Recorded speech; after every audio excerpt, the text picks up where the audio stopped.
জীবনে এবং ছবিতে সঠিক কন্ট্রাস্ট খুবই গুরুত্বপূর্ণ। এই ভিডিওটি হচ্ছে কন্ট্রাস্ট নিয়ে। সো এই ভিডিওতে আমরা দেখব কিভাবে সঠিক কন্ট্রাস্ট ইউজ করে আপনি আপনার ছবিকে এক অন্য লেভেলে নিয়ে যেতে পারবেন। আমরা আজকে দুইটা সফটওয়্যার ইউজ করব, একটি হচ্ছে Adobe Photoshop এবং একটি হচ্ছে Adobe Lightroom। সো প্রথমে আমরা Photoshop ওপেন করে নিচ্ছি। ফটোশপে আগেই আমার একটি ছবি ইম্পোর্ট করা ছিল।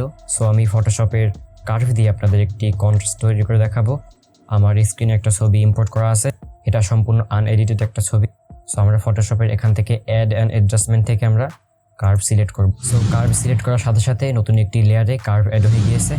সো দেখতে পাচ্ছেন এখানে আপনারা কার্ভ অপশনটি। চলুন এখন আমরা দেখি এখানে কিভাবে ডাইনামিক একটি কন্ট্রাস্ট তৈরি করা যায়। সো এখানে ফটোশপের কিন্তু কন্ট্রাস্টের জন্য একটা প্রিসেট রয়েছে। সো দেখতে পাচ্ছেন প্রিসেট। সো এখানে লাস্টে একটা অপশন রয়েছে স্ট্রং কন্ট্রাস্ট। সো আমরা এটাই ক্লিক করব এবং ছবিটা একটা স্ট্রং একটা কন্ট্রাস্ট ভাইব চলে এসেছে। আগে দেখতে পাচ্ছেন নো কন্ট্রাস্ট, এখন দেখতে পাচ্ছেন একটি স্ট্রং কন্ট্রাস্ট। এখন চাইলে আমরা এটার ব্লেন্ডিং মোড চেঞ্জ করে এটার বিভিন্ন লুক দিতে পারি। লাইক এখানে যদি আমরা লুমিনিসিটি দিই সেক্ষেত্রে একটু চেঞ্জ হবে। তারপর কালার দিলে এবং বিভিন্ন ব্লেন্ডিং মোড রয়েছে যেগুলো ইউজ করে আমরা কন্ট্রাস্টটাকে একটা অন্যরকম লুক দিতে পারি। সো আপাতত এটা নর্মাল থাকলো। দেখতে পাচ্ছেন এখানে কি হচ্ছে, এখানে একটি স্কার্ভ তৈরি হয়ে গিয়েছে অ্যান্ড তার মাধ্যমে আমাদের ছবিতে একটা স্ট্রং কন্ট্রাস্ট তৈরি হয়ে গিয়েছে।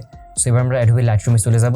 আমি Adobe Lightroom দিয়েও একটি ট্রিক দেখাবো আপনাদের, কারণ অনেকেই Adobe Lightroom আমরা ইউজ করি। বাই দ্য ওয়ে ফোনের Adobe Lightroom আর পিসির Adobe Lightroom যেহেতু সেম, সো আমি আপাতত পিসির Lightroom দিয়ে আপনাদের কাজটি দেখাচ্ছি। আপনারা সেমভাবে ফোনের Lightroom দিয়ে করতে পারবেন। সো আমি ফটোশপটা মিনিমাইজ করে নিলাম, আমি এখন Lightroom-এ চলে যাব।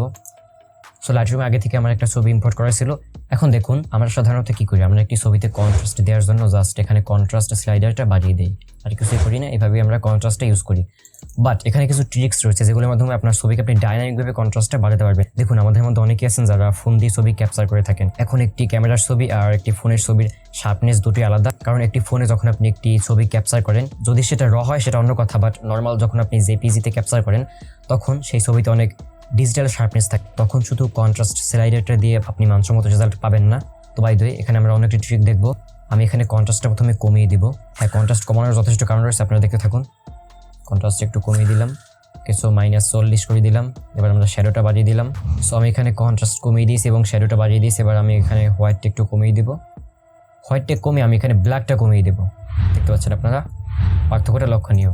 আমি কিন্তু এখানে সরাসরি কন্ট্রাস্ট স্লাইডারটা দিয়ে আমি কন্ট্রাস্টটা বাড়াইনি, একটু অন্যভাবে করেছি কাজটা। আমি প্রথমে কন্ট্রাস্টটা কমিয়ে দিয়েছি হালকা, যদি বেশি পরিমাণে না, লাইক 40-50 মতো কমাবেন। তারপর শ্যাডোটা একটু বাড়াবেন, এটা ডিপেন্ড করে আপনার ছবির উপর। তারপর হোয়াইটটা একটু কমিয়ে জাস্ট ব্ল্যাকটা কমিয়ে দেবেন আপনি, যতক্ষণ পর্যন্ত আপনি আপনার মানসম্মত রেজাল্ট পান। এখন আমরা যখন জাস্ট নর্মাল কন্ট্রাস্ট স্লাইডারটা ইউজ করেছিলাম তখন কিন্তু এরকম সুন্দর রেজাল্ট পাইনি, এখন যেরকম পাচ্ছি। ওকে, সো এটা তো ছিল স্লাইডার দিয়ে কন্ট্রাস্ট ইউজ করে একটি ট্রিক। এবার আমরা দেখবো Adobe Lightroom-এর কার্ভ দিয়ে কীভাবে একটি স্ট্রং বা জোস লেভেলের একটা কন্ট্রাস্ট তৈরি করা যায়। এখানে ছবিটা আমি রিসেট করে নিলাম। এবার আমি সরাসরি কার্ভে চলে যাব। সো আমি কার্ভে চলে আসলাম। এখানে আমি কয়েকটা পয়েন্ট তৈরি করবো। আপনারা তো কার্ভ জানেন, এখানে ডান মানে হাইলাইট বা হোয়াইট এরিয়া এবং বামে বা নিচে এটা শ্যাডো বা ব্ল্যাক এরিয়া। সো আমি এখানে হাইলাইট এরিয়া একটি ডট তৈরি করব এবং শ্যাডো এরিয়া একটি ডট তৈরি করব। আমরা হাইলাইটটা একটু ইনক্রিজ করে দেবো। হাইলাইটটা ইনক্রিজ করে আমরা হোয়াইটটা একটু নিচে নামিয়ে দেবো। তারপর আমরা নিচের ডটটাকে একটু নিচে নামিয়ে দেবো। এরপর এখানে আরেকটা ডট অ্যাড করব এবং এটা আরেকটু নিচে পুশ করে দিব। এখন যদি আপনি ছবিতে চান একটু কন্ট্রাস্টে ব্ল্যাক ব্ল্যাক ভাব থাকুক সেক্ষেত্রে আপনি এটা আরেকটু নিচে নিয়ে যেতে পারেন, কিন্তু আপনি যদি চান একটু ফেড ভাব থাকুক সেক্ষেত্রে আপনার এটা আরেকটু উপরে উঠিয়ে দিতে পারেন।